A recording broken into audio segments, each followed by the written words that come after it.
So, okay, ignore that. So the way the system works is basically you go into your Cert Master, and obviously you take a practice test first, um, and then when you're done, well, what you are supposed to do is you will so you have to flag every single one you're not sure about, right? Um, and so the PBQs are a gimme, right? You're probably gonna get most of these wrong.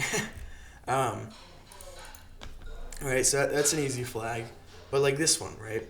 Um, I'm correct, but I'm not sure if it's the right answer, or if I'm just like going off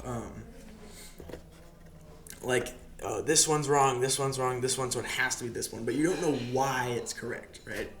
And so what you would do is you would go into here, and or you go into your notes app, and I have this one under at the end of the chapters list. It's called Cert Master Notes or something like that. So go over to my last test, or this is the fourth test actually, but and this is the third. But for each test, you'd have a section, right? So you got your first test, practice test, second test, and your third, right?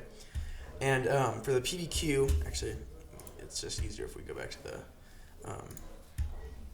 third one, because this is what the notes is. But like the PBQ, come on, man, you gotta load. Okay, here we go. So you've got four sections. You've got the PBQ, which, because they're like always wrong pretty much.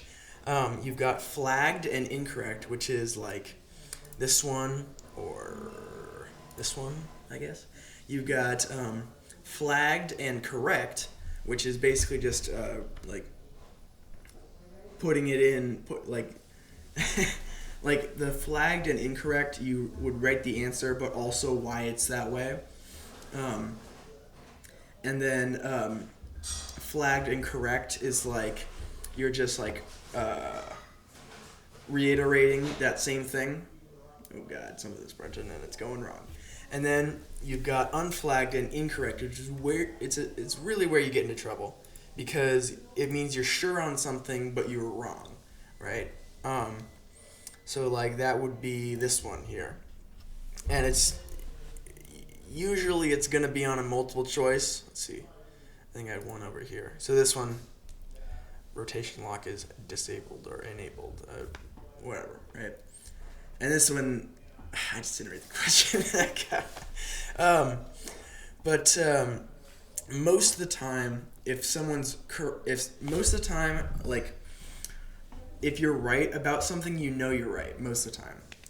But if you're right about something you're not sure, that's when you have to add that thing in. And that brings back to the topic of you read it, then you do the flashcards, and then you do the Cert Master in the labs, and then you do the practice test. And that keeps reiterating that same subject, and it creates lines from the ideas to other ideas in your mind. It's the mind's idea palace, right? And to say that this works, I would say it does. So you can see on my first test I got 60, right? I think I got like a 65, maybe it doesn't matter. But then I went up 16 points, and I'm very sure that it is because of this method. I'm very sure. Then I didn't do it for a little bit, and then I went up another 4 points. This says 80 for some reason. I'm not really sure why.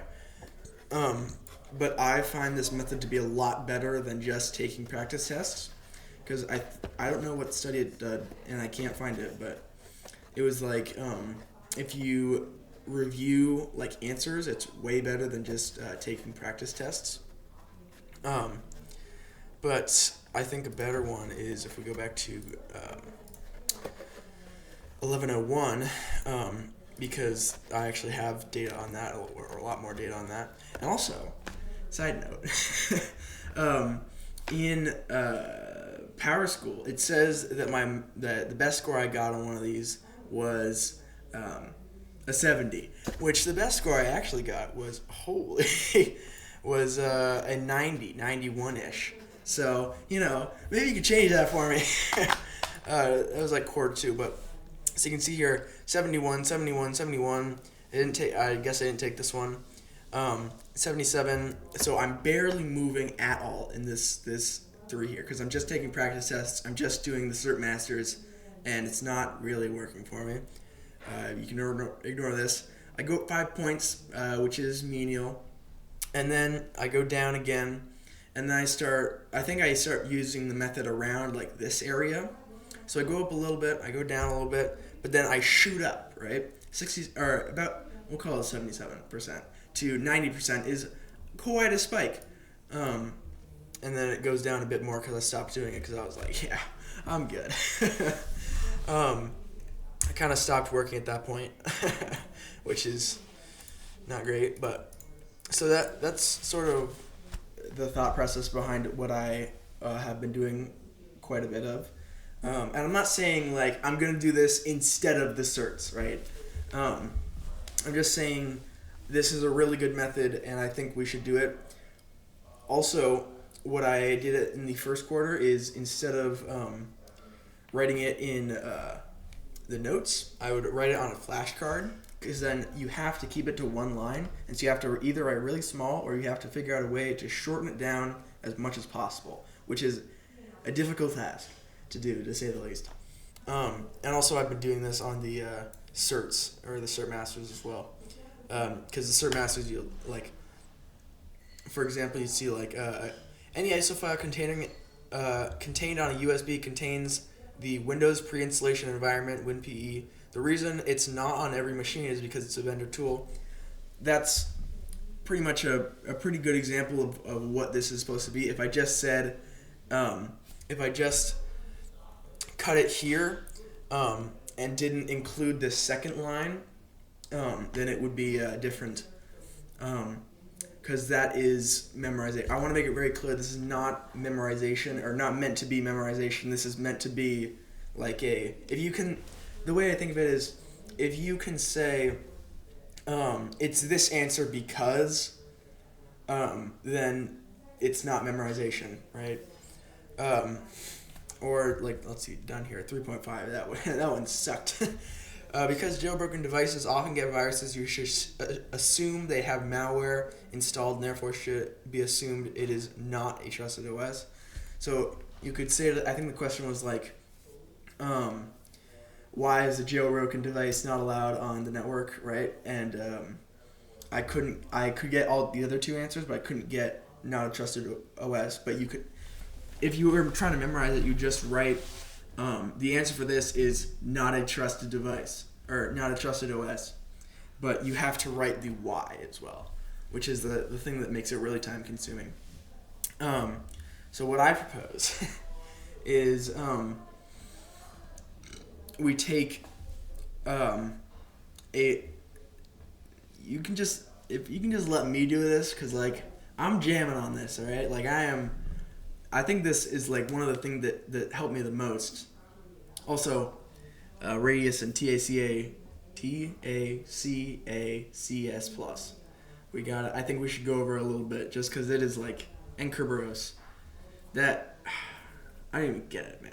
I mean, I get sort of what they do, but like how they work, it doesn't make any sense.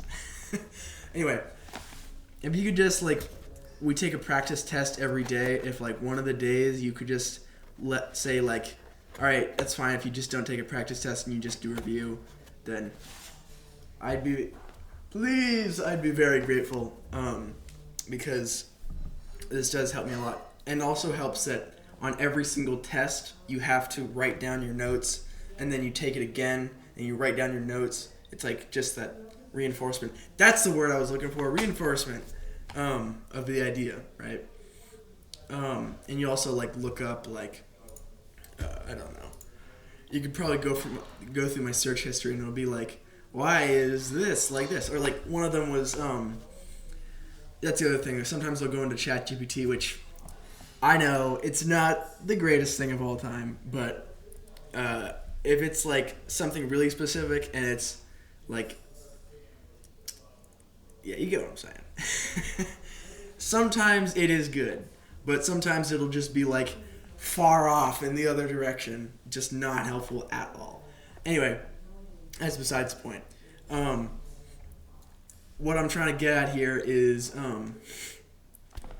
like, you can go through my search history. It'll be like, why is a natural bristle brush better than a synthetic bristle brush when it comes to cleaning a computer? Because it specifically said, I'm getting off topic. You get what I'm saying? That, yeah. Yep, that's it. Yep.